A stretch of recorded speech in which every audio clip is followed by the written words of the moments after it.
Hello, good people of the internet. Today, I thought I'd check out Suzerain, which is not a new game. However, recently, if I click here, there has been a 2.0 update for it. And as I have never played it, I figured now was maybe a good time to play it. 2.0 brings fresh dialogues, impactful choices, and even more consequences. And yeah, enhanced visuals, interactive world map, intuitive UI, designed to grow the Suzerain universe. Anyway, if you don't know what Suzerain is, you, as far as I understand, you take the role of a president, I think president, not prime minister, in a country, a made-up country. And there is lots of stuff going on along the lines of, what are we talking? International conflicts, need for reform, deep-seated corruption, economic recession, those sorts of things is how the game describes itself. So, as I say, never played, so we're going to give it a go. Enter game name. Well, anything. First play. I assume this isn't my name. So we are the Republic of Swordland. We're playing the main story. 40 million population. We're in recession. Major regional power. Oh, we have the choice of starting. Do we? Yeah. Oh, that's DLC. I see. So there is DLC coming where you can play as this different kingdom. But we are going to be Swordland. You must complete the main story once to disable torpor mode, which is Iron Man or something. Disables manual saving and enables achievements. You can turn it off. Yes. Fine. Start the story. It just says first play at the top. Maybe I shouldn't have called it first play. I don't know.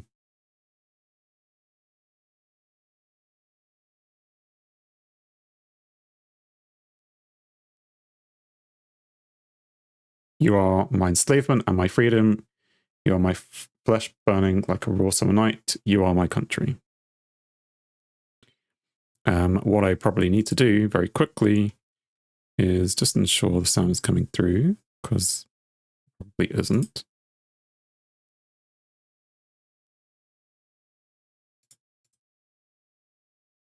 I mean, I turned off the music anyway, so you haven't missed anything. You opened your eyes to the world. So this is 1908. You came from wealthy, middle income, or impoverished. Let's go with middle income. Your parents named you Anton. As the only child of a diligent civil servant, you lived quite an ordinary childhood. Life was not bad. You were lucky enough to attend a well-known public school, but frequent fights broke out at the Rayne family home, which made you feel uneasy. The years passed. Yes, sounds coming through. 1923. During a history class at school, the bell started to ring unexpectedly. You heard a loud commotion outside. As everyone tried to figure out what was going on, the principal announced the historic revolution. The kingdom was no more. The Republic of Swordland was born. You do not fully understand. How old am I? I'm 15 years old, because that's 1908. At 15, I think I was somewhat worried, because lots of change happening. I mean, I would have been happy that I had the day off as well, but if someone cancels school, I think at 15 you're a bit old. You're old enough to know that something bad is probably happening. After graduating, you passed the university exam with high marks. You had the opportunity to choose between several studies. You chose law, economics, or history. I think I chose economics. During the first year, you attended a lecture with David Vichy, and I apologize if those are real names that I am pronouncing horribly, incorrectly. Anyway, and I apologize for every name going forward. He was a well-known diplomat from the foreign ministry and the son of the president. After observing the hall in silence, he explained why a market economy is the better option for Swordland. He argued for a system where prices for goods and services are determined by the open market. I agreed in principle. The question what was being taught, my only concern was passing the exams. I mean, I agree in principle. Wait, is he saying better or best? The better option. Compared to what? Fine. Soldiers entered the campus in the evening ahead of the first election. Many were in shock as the uniformed men created a security cordon and started arresting the teachers. A group of students started gathering in protest, along with your best friend, Peter Vectern. You decided to protest, avoid any confrontation. They're arresting the teachers on what grounds? So that they couldn't vote. Oh, this is a coup. Fine. Well, I think I would like to protest, but I don't know. Can I be killed in this early stage of the game? Fine, we'll say that we protested, because I'm a student. One of the officers made a loud announcement that echoed through the campus. General Loderan declared martial law in order to restore the administration. Please stand back and disperse to your rooms. You join the students that slowly marched toward the large group of soldiers. Suddenly, the soldiers charged. A student fell and was trampled. As everybody started running away, you held your ground. You ran off. I think you have to run off, right? Unlike the others, you were lucky to escape. It was a gloomy year. I assume all these choices have,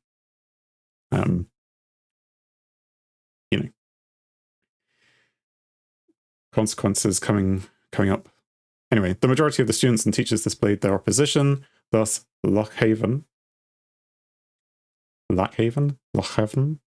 became a target for the military regime. You didn't want to stay idle and decided to join a human rights group, a student council, a political debate group. What are we into, human rights or political debate? Let's go with political debate. The dozens of debates helped you hone your oratory skills while also helping you grow your network. Even though the discussions between different groups often became heated, you all grew from sharing ideas. In one of the meetings, Peter Vectern introduced you to a classmate of his, Monica. You were immediately attracted to her intelligence, her beauty, her diligence. Let's go with intelligence. She mentioned to you that she was a volunteer for the Swordish League of Women, an organization campaigning for women's rights. You told her that you wholeheartedly supported her cause, weren't particularly interested in women's rights, but asked her to dinner nonetheless. We definitely support her cause. The politically charged environment led you to join the Red Youth, the Socialists, join the Young Swords, the Nationalists, stay away from any political organization. I mean, probably stay away. The radio relayed that the communist general Rykard surrounded Lutheran and his troops, demanding their surrender. They refused, and heavy fighting broke out across the country. You couldn't believe it. The army was fighting amongst themselves. Swordsland plunged into chaos. Yes, it did.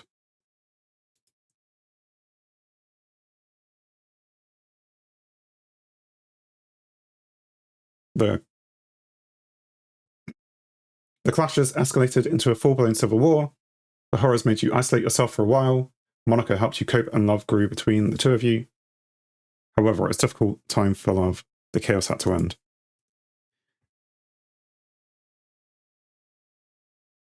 The charismatic Colonel Tarquin Sol orchestrated a sudden attack on the capital where the Lutheranist and Rykardist forces were battling each other.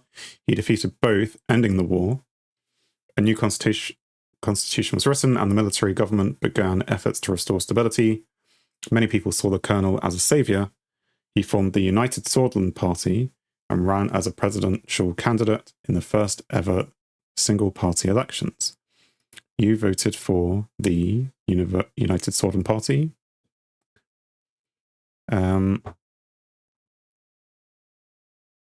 Remind me who these people are, Ludenarist and Rykardist. Is that from before? began efforts to restore stability. I mean, he's... I don't know. Oh, okay, so it's like communist. First ever single party. I don't know if it's really communist, but there's only one party. There's no point voting, right?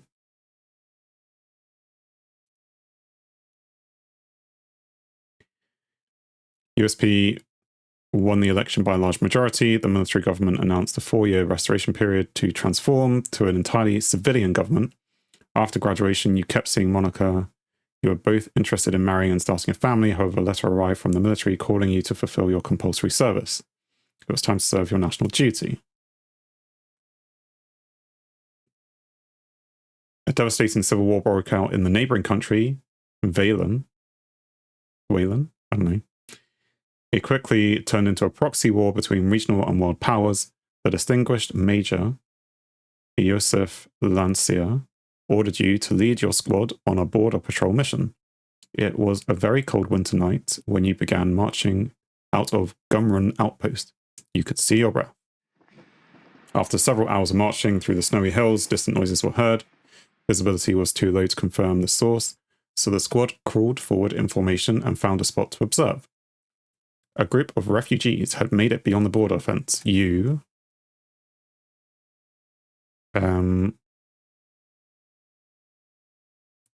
refugees... Alright. Are we in?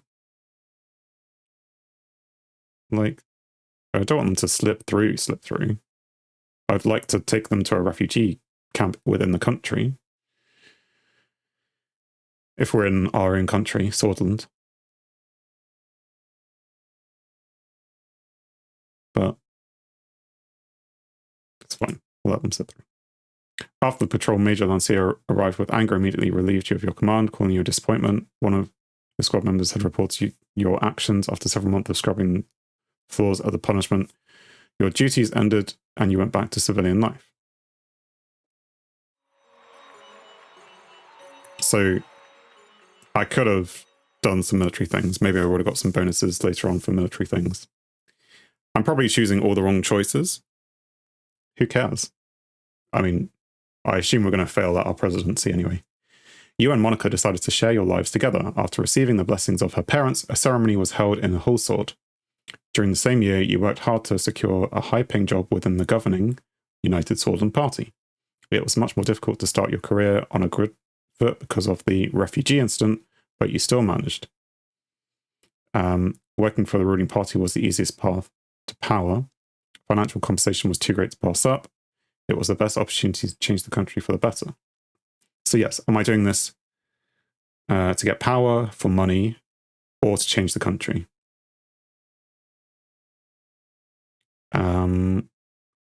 Let's go with money.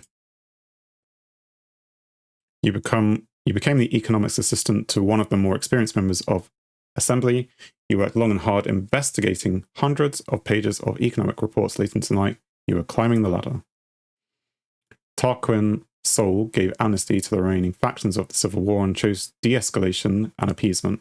The institutions and symbols of the former kingdom were slowly replaced. His government launched several new initiatives, such as a citizen-funded bills program to revitalize the economy, a social labor initiative to help rebuild and improve society, and a large dam project to solve the energy crisis. The first multi-party elections in the history of Swordsland were held. President Tarquin Sol was elected once more. I mean, he's doing lots of good things. A new 5-year plan and subsequent financial work put you under a lot of pressure, but your significant contribution to the economic strategy triggered an invitation to meet President Tarquin Sol himself, who offered you a key position. You were to become the youngest member of Assembly. Accept or with doubts? Well, I mean, I don't know what the position is, but it's fine, we accept. As the youngest MP, it was difficult to connect with the influential inner circle. You needed allies, so you brought on Petter Vecton as your right-hand man. The birth of your son, Frank, provided a brief moment of joy and relief. You sacrificed work to spend time with your family.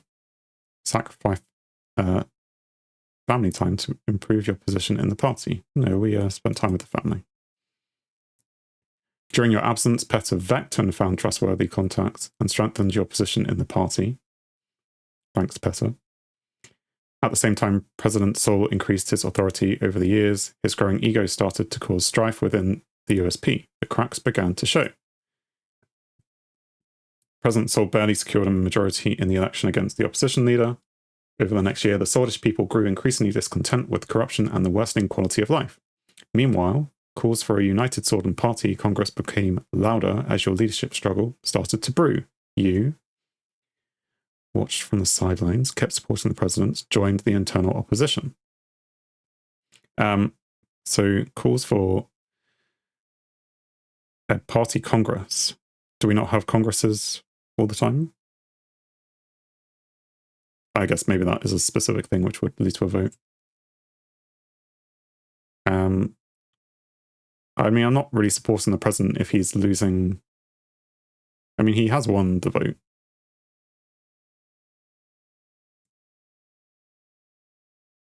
But this corruption stuff is not good. So we can either watch or internal opposition. Yeah, we want to fight corruption. You gave your support to Edward Alfonso, a reformist and talented business magnate, who was the main contender for party leadership. Meanwhile, in a desperate effort to secure votes before the Congress, President Sol was meeting party members one by one, but he didn't approach you. The Congress was nothing short of impressive. The banners of USP were decorating every possible spot. Thousands of influential political figures, lobbyists, and benefactors gathered for this turning point. The voting for the party leadership began. You voted for... Well, I'm backing this guy, right? The efforts bore fruit as the contentious leadership vote was won by Edward Alfonso. During the Congress, Tarquin Sol announced he would retire from politics at the end of his term and appointed Alfonso as vice president. You knew the structure he had established was to stay. The country had become increasingly authoritarian. You were happy that Sol was finally leaving. The structure he had established was to stay, as though he was going to be president forever. Were troubled by the departure, didn't care about who was in charge. I mean, I'm happy that he was finally leaving, but I wouldn't say finally. We've only decided a couple of years ago. Or this year. I don't care who's in charge, though, too much. Reformist businessman.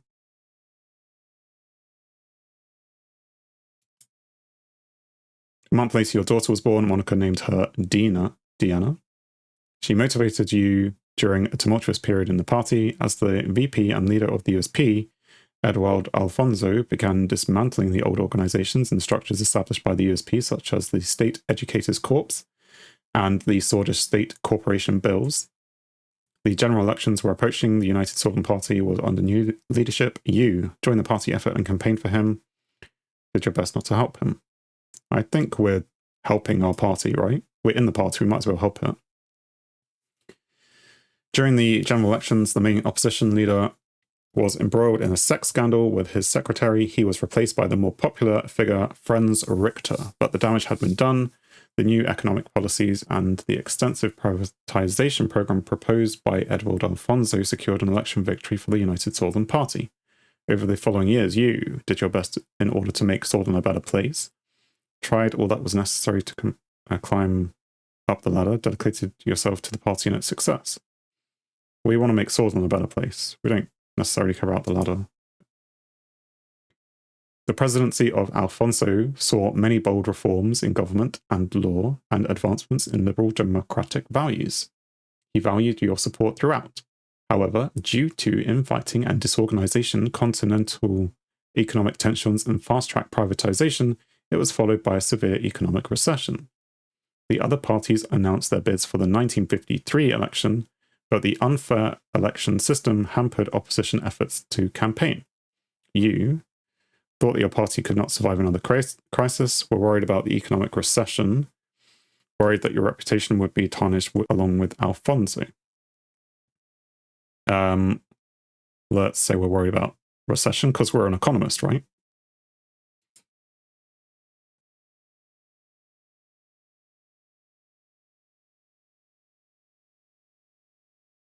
With Petter's help, your presence in the USP grew. The two of you worked long nights together. He flipped opponents to your side. You became the face of a new wing of the party step by step, and with adequate planning, your wing took over leadership as President Alfonso lost control of the country. The moment to make a move had come. You blamed Alfonso for the crisis on television, bribed and extorted Alfonso's inner circle, advised Alfonso to step down. Well, I mean, you'd start with this, wouldn't you? And then you'd work on these other things. He listened to your advice. Alfonso conceded the leadership struggle, and the party eventually voted you in because of your indisputable influence. Following this, you announced that you would be running for president in the general election with Petter as your running mate. It was your turn. After visiting every city and town during the campaign, you made a speech on state television. You promised to enact democratic reforms or preserve national values. Let's go with democratic reforms. I don't know what our national values are. People are tired of empty promises. We need a fundamental change in our institutions and government. A solid and transparent democracy awaits us. Brothers and sisters, a new constitution and a new age is upon us. The broadcast ended. On election day, millions went out and cast their votes. It was time to face the truth. I have completed my first achievement, which is completing the prologue. Chapter 1, President Rayne. So, 20 minutes of prologue, I guess. Lots of talking to do in this game. We can now customize our character. The distinct look of President Anton Rayne. The confirmed style will remain throughout the story, and you won't be able to change it later. Okay, so we want to be... We can have a hat, can we? I don't know if we should choose something from the Times or movie star, rebellious, stylish. Let's go with stylish. We want to be stylish. We don't want people to think that we're, too bothered about our hair. 20s gentleman. Go on, let's be a gentleman. Facial hair, default comrade monarchist. Chief strategist. Classy, idealist, clean shaven. Let's go with clean shaven. There's some more. Intellectual, sword gentleman, swordist. Markian. There is a lot of options for facial hair. Revolutionary. I mean, we could just go full beard, Rayne, but I don't know who that is. Default.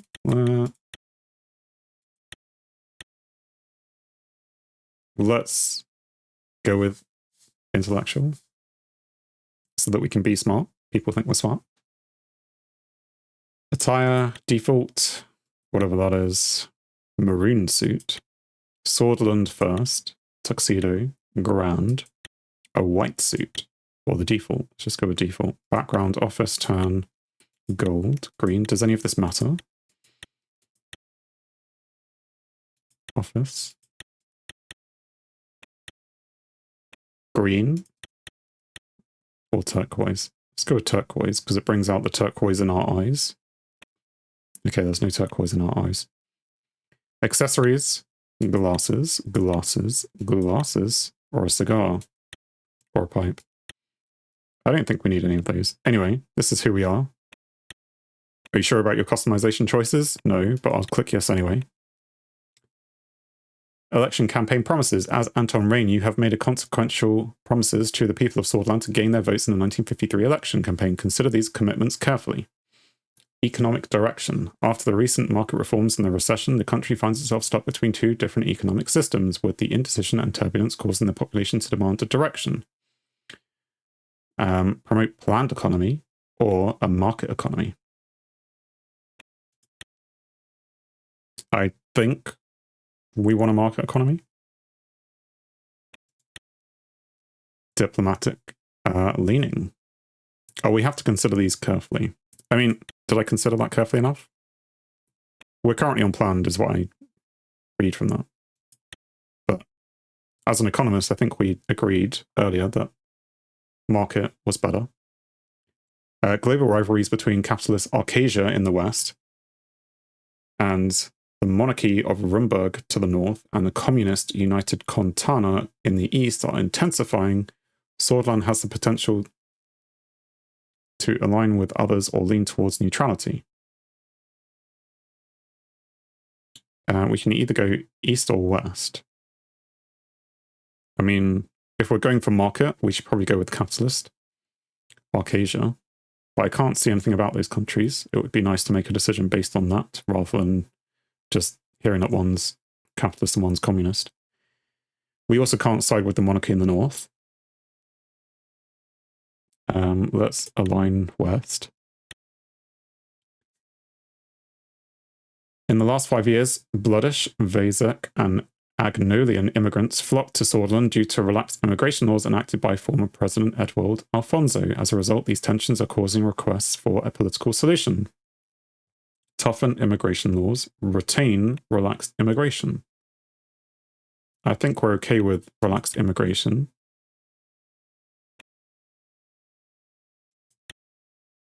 Term focus. The once praised public education system of the nation has suffered significant setbacks in the last decade.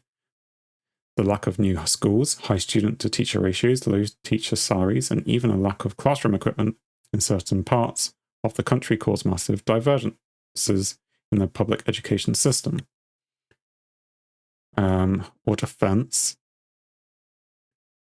Armed forces were the nation's most funded branch until Alfonso government reduced the defense budget, with the increase in saber-rattling threats looming in the north by Rumburg and a growing presence of the superpowers in the region. The critical deterrence of the South matters more than ever. Law and enforcement, accommodating political tension between different youth groups and socio-economic pressures between multiple classes of society is increasing the issues of the law and enforcement systems. Police need help keeping up with increased crime rates. Simultaneously, judges in courts deal with an enormous growing backlog of legal cases.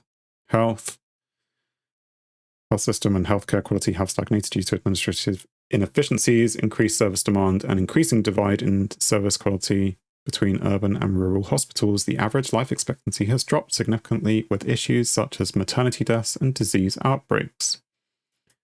I would like to focus on all of these. I mean, you improve health, you generally improve your economy, you improve education, you improve your economy. You don't improve defense, you lose your entire country. Law and enforcement are both important as well to keep the population happy. Health or education. Like, I mean, we could go defense. I'm ignoring defense. I'm assuming we're going to be taken over by another country, but we'll just go with, like, not being able to fight them.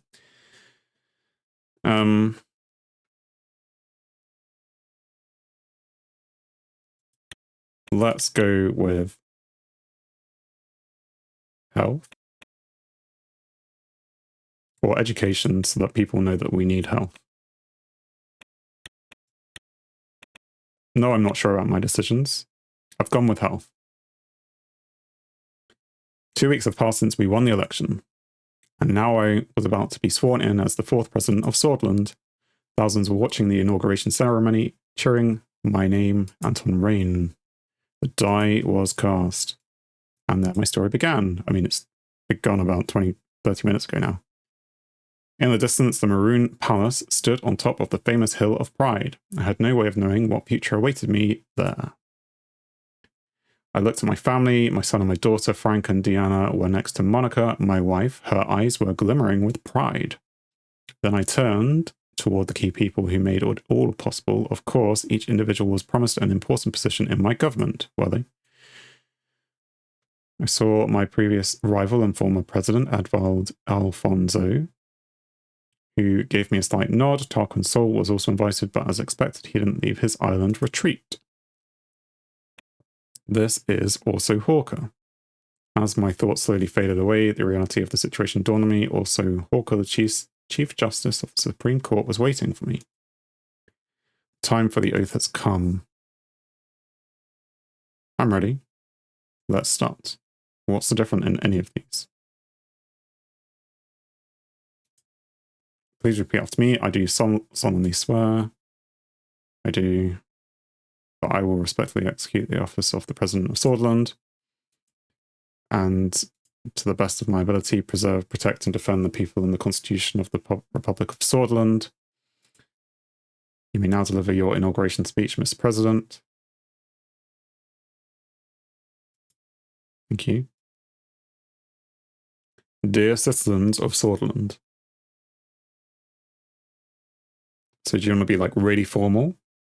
Or be like, I'm one of you? Let's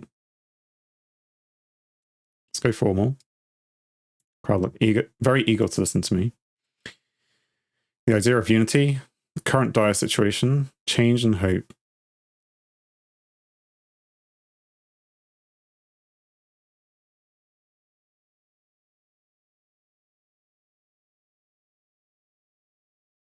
I mean, you want all of these, or just mention them all. Say things are very dire. We want to change and hope, but we need to have unity to do that. Let's go change and hope. You, the people, have chosen. Together we will bring prosperity and reform to our nation. It's time of hope, and it is a time of change. We stand together, we prevail. The issues that plague us, our capabilities. Our workers are no less productive than a decade ago. Our capable minds no less inventive. Our products and services no less requested than they were last week, last month, and last year. That's not really what I wanted to say.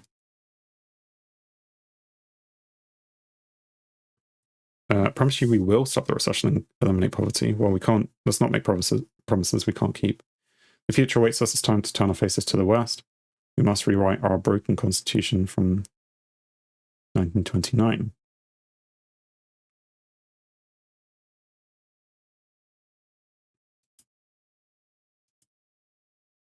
It's time for a united and powerful Swordland once again. Change now, not in the next decade or years. Today, our capacity as a nation has never been greater.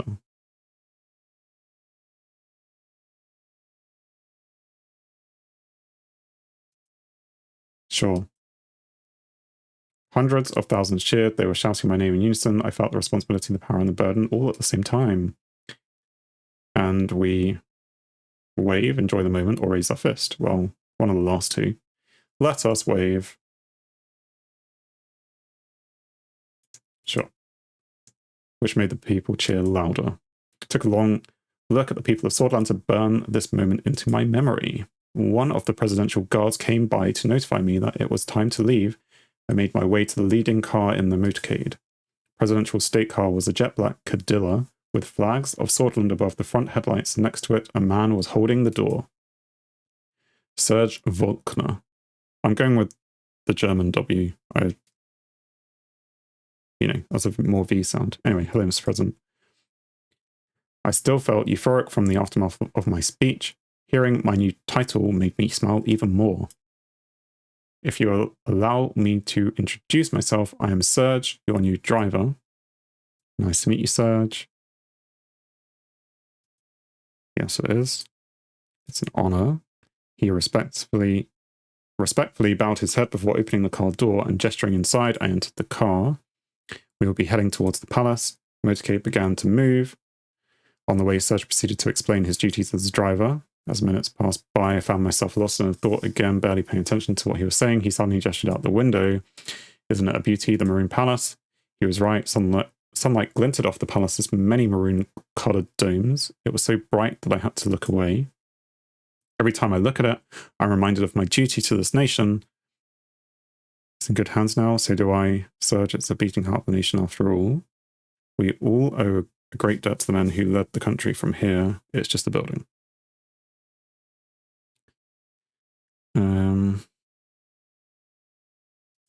Sure, we'll just say it's about the beating heart of the nation. Well said. Car drove past the majestic gates, continued uphill to the entrance and stopped in front of the doors. Serge got out the car and opened the door for me. Have a great day, Mr. President. A Morgner was Westcore. Is that? He referred to the famous swordish phrase from the times of revolution.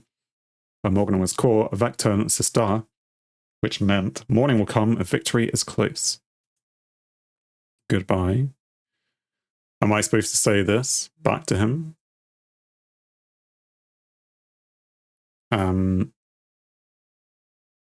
Victory is close. Because he just said morning will come. Fine, we'll go with that. Made my way upstairs through the extravagant corridors of the palace. Marble and engraved wooden finishes decorated the interior. My footsteps echoed in the colossal halls. The guards bowed their heads in respect as I opened the massive doors to my new office. Saving. Jen, are these towns? I guess these are towns.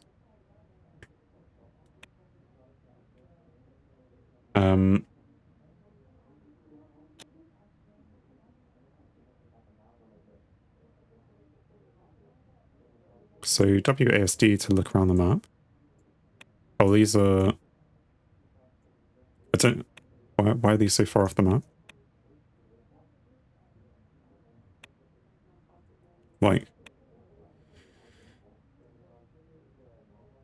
Or maybe they're just other decisions? Are these all things that I'd have to do? So I have budget of 7, a wealth of 2, economic growth, and that's projected. Regional map. Oh, I see.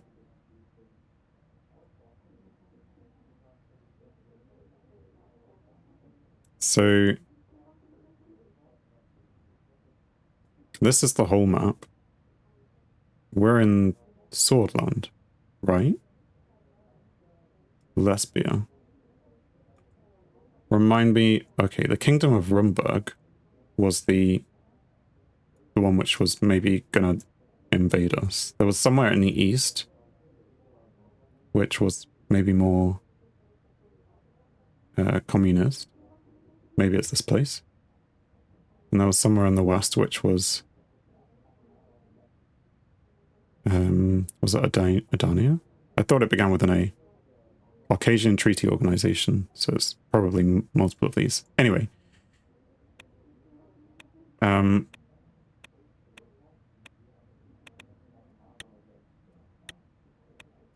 So yes, you can change between the maps like this.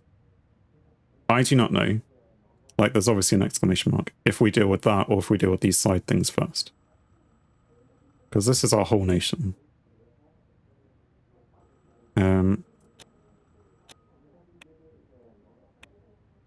So we can open city information, brief on the current political situation, briefing on the current economic situation, or we can read the report, logistical issues. And then if we go up here, read the report, lack of investment, low production in Agenland,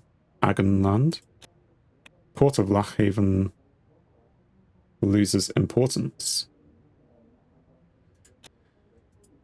Okay. See, I don't know. We can open the city information. It's the capital. Industrial center. USP mayor. Logistical issues. Mayor has reported to be struggling to overcome the significant logistical problems of the city. Fine. And, you know, if we click on another one, open city information. Relatively small city. It has a different party as the mayor. That one. Well, let's have a look. Brief on the current political situation. I guess that's what we need to do. I don't know if we have time to do all these things. There's news here as well. Professor Vectorn arrived a couple of minutes early and sat across from me. He was struggling to hold back his smile. We did it, Anton. We won. Finally, all those years with our noses to the grindstone paid off. Petter's eyes sparkled. The strain of the past months had put a damper on his usual rakish charm. But today he was looking and acting more like his old self. He loosened his tie and undid the top 2 buttons of his shirt. Enjoying the new secretary I picked out for you? Thought you'd appreciate her gorgeous set of talents. It's a shame the rest of your staff aren't as easy on the eyes. It's no need to be sexist. He gestured to the slight paunch that protruded over his waistband. Is he calling them fat? But hey, back in university, did you ever imagine we would be sitting here in the Maroon Palace? We have to celebrate this great victory. Let's celebrate then. I got my hand on something special for us. An early Maroon 30-year-old. Sound like wine. Celebrate at the inaugural ball, just hanging in there until the evening. We have work to do. I mean, it's true. But this is the same thing, but more friendly, right?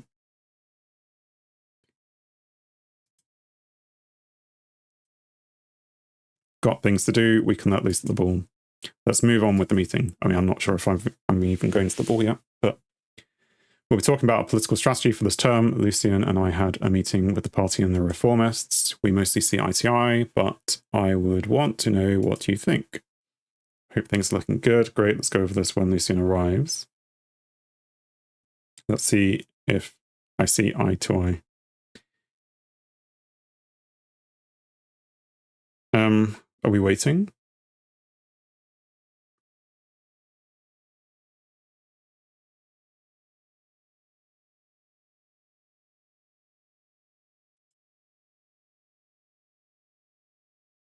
Doors swung open, Lucian Gallard.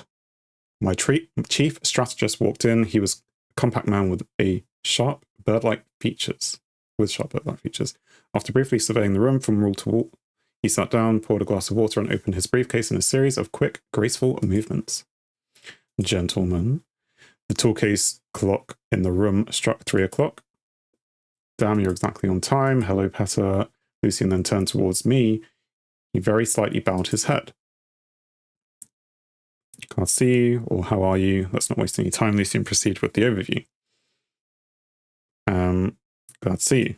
Just be nice. We don't need to get his life story or anything. It's a privilege to be here, sir. Lucian spoke in soft, clipped tones that immediately drew your attention toward what he had to say. Petra and I waited for him to proceed.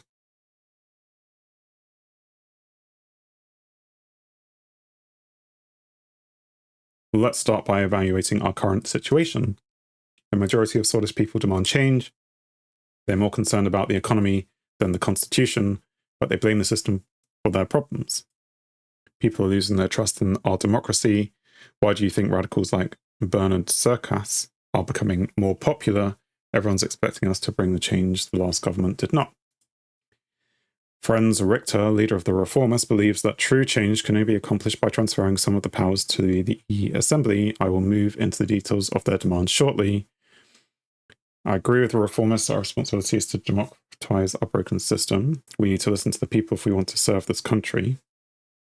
If we lose power, we won't be able to execute the changes we need to make for the good of the country. Responsibility is to democratize, yes, but that's the same as listening to the people. Right.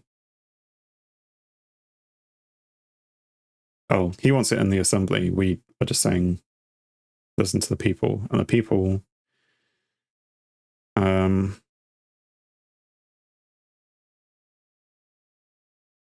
more concerned about the economy than the constitution. But blame the system.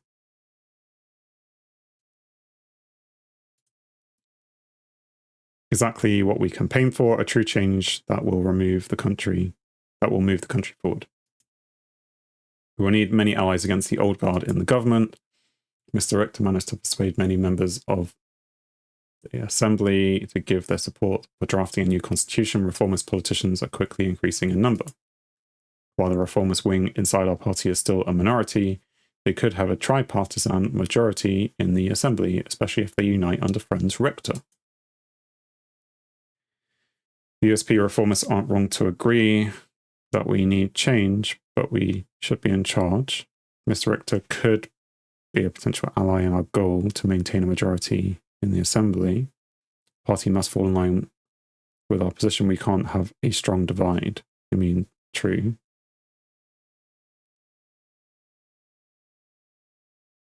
I thought we were kind of the reformists anyway.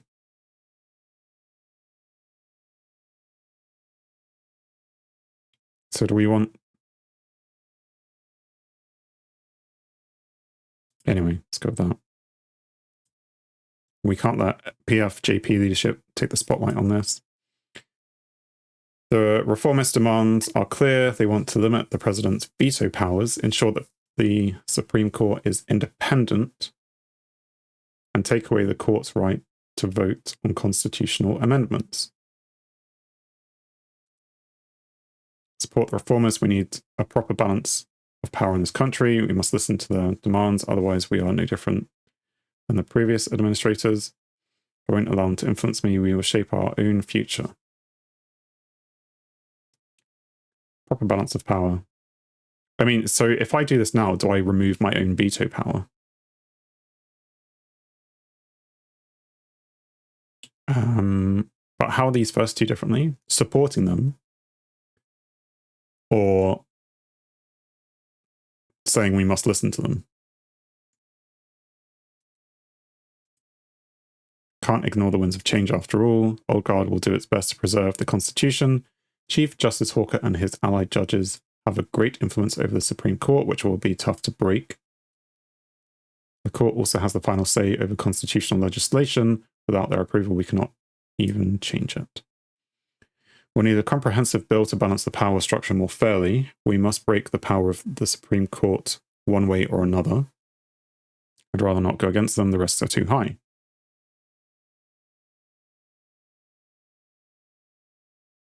And, you know, ensure the Supreme Court is independent, take away the court's rights to vote on constitutional amendments. I see. So what do we want to do? Comprehensive bill to balance the power structure more fairly. Yeah, let's just say that. I agree. Olgar won't like this though. Comprehensive reform that would make the reformers happy would mean maintaining a balance between all branches of government, which means removing your absolute veto as well. The reformers demand that all loopholes in the Constitution are closed. Cannot allow obstructionists to exist. We can't underestimate the situation. Looks like we have many challenges ahead.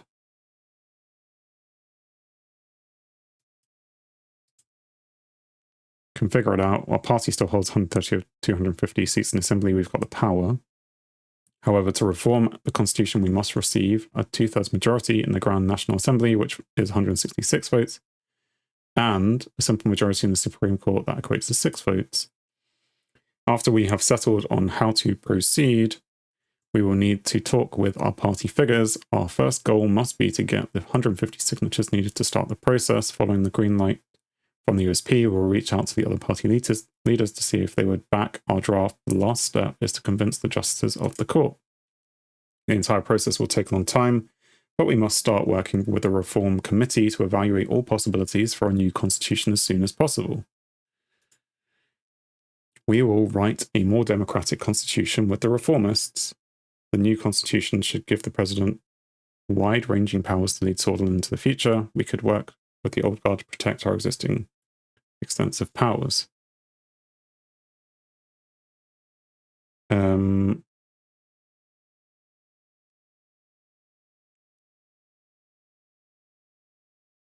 So I don't want to give me more powers. That's silly.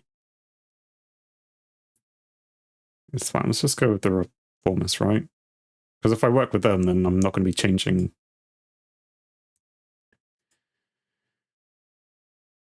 what we've been preparing for internally. Don't forget that promise is what got us elected.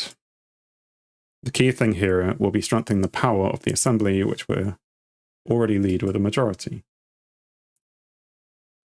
The divisions of power need to be rebalanced for a better Swordsland.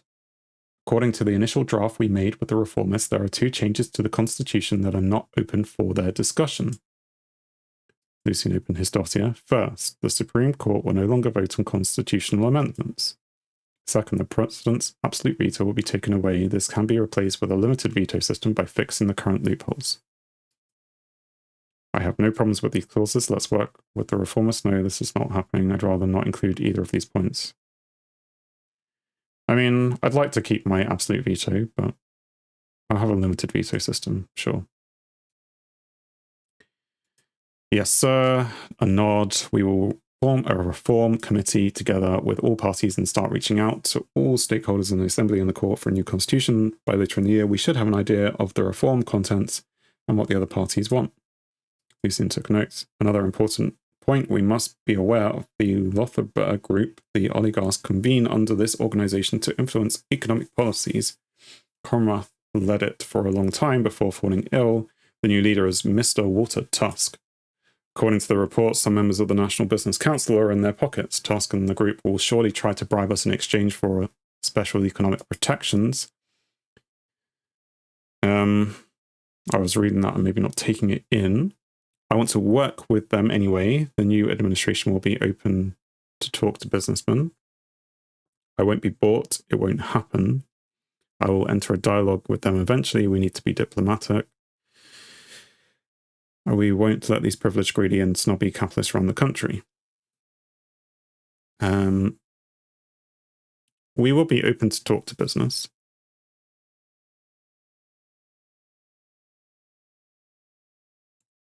Tusk and the group will surely bribe us in exchange for special economic protections.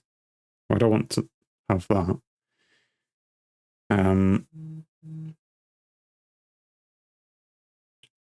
Been under Conrad led it for a long time before falling ill. Well,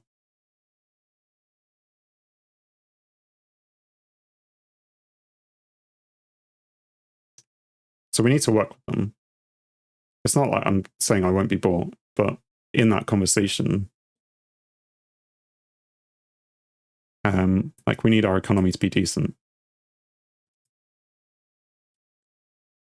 It's always easier for the administration to have business support. Yeah.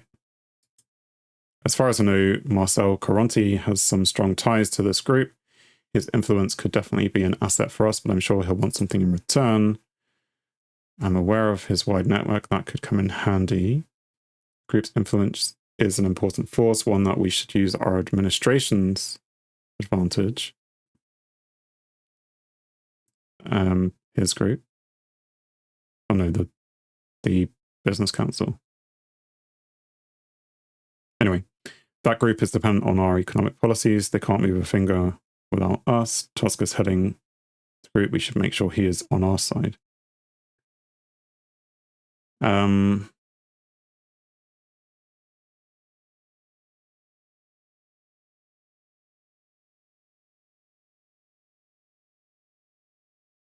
So, like, this is saying I want to talk to Mr. Cronty. This is saying I want to talk to Mr. Tusk. This is saying I don't want to talk to anyone. They'll listen to me. This one is saying, yeah, we should talk to the group. So,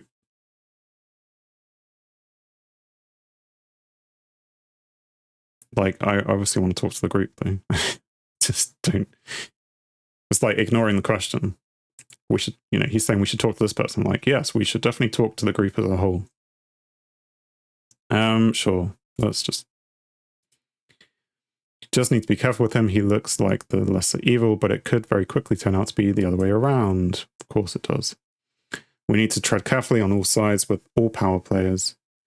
To survive our term, I need to underline the seriousness of the situation. The military and the general staff are a powerful element in the state, and as history tells us, a dangerous one too. We do have some room to make structural changes by reducing their budget, for example, but it is quite limited. I want to receive the advice of the military before making up my mind. I don't want to die in prison just like Vichy did. With the Rumberg threat on the horizon, we can't reduce our defense capability and anger our general staff. The military has been nothing but a burden on our society. We should do something drastic like cutting their funding.